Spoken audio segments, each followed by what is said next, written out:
le What the Fuck Paris, un plateau pour anglophones en quête du rêve à la française. I'm surprised I'm with a French guy though because like I look like this and he looks like this. Because they're so skinny, they're so little. Why is that? Enfin, à y voir de plus près, ce n'est pas pour poursuivre un rêve qu'ils viennent en France. La tendance est en fait au French bashing. Cette discipline qui consiste à se moquer des Français fait parler d'elle dans la capitale.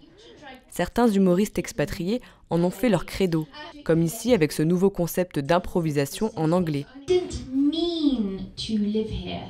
I came here for a weekend. 15 years ago, and I never left. C'est pas le French bashing, c'est les Parisiens bashing. Et personne n'aime les Parisiens. C'est pour ça que ça marche. Et ça fait 15 ans que je suis à Paris, donc moi j'adore Paris, j'aime beaucoup les Parisiens aussi. C'est pour ça qu'on aime bien les moquer. On rigole, mais on les aime bien aussi. Hello. À l'initiative de cette nouvelle tendance, Sébastien Marx a lui lancé son one-man show en 2011, un New-Yorkais à Paris, où il nous raconte son parcours. Okay, I have a French girlfriend, she smokes a lot. Okay, by American standards, she smokes a lot. By French standards, she's just breathing.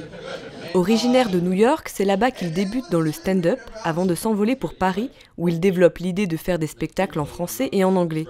Chaque semaine, il est sur scène pour au moins 3 spectacles différents. Avec le gérant du Pranzo, on a commencé le New York Comedy Night, qui était le premier plateau anglophone. Il n'y avait pas beaucoup du monde, et c'est-à-dire dans le public et sur scène. Et petit à petit, juste en faisant ça, j'avais d'abord plusieurs Français, humoristes français qui voulaient jouer en anglais sur le plateau. Et après, petit à petit, d'autres expats et des gens qui étaient des humoristes qui étaient en visite à Paris, parce que plein de gens passent par Paris, qui m'ont contacté. Et donc, du coup, ça a devenu un plateau.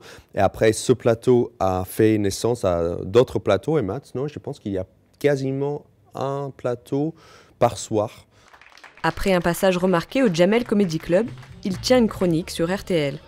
Artiste en vogue, il fait même une apparition l'année dernière dans le Before de Canal+. Il y a une tendance, oui, je pense qu'on sent que les Français aiment ça aussi. C'est-à-dire que c'est bizarre peut-être, mais les Français adorent qu'on parle d'eux. Et donc je pense que les Français aiment voir ça, parce qu'aussi les Français, on en marre aussi des Français. Décidément tendance, l'alliance franco-anglaise verra s'unir 2 grands noms de l'humour. Le français Gad Elmaleh et le britannique Eddie Izzard seront à l'Olympia le 12 avril prochain pour un spectacle inédit qui devrait permettre pour une fois à ses vieux ennemis de s'entendre.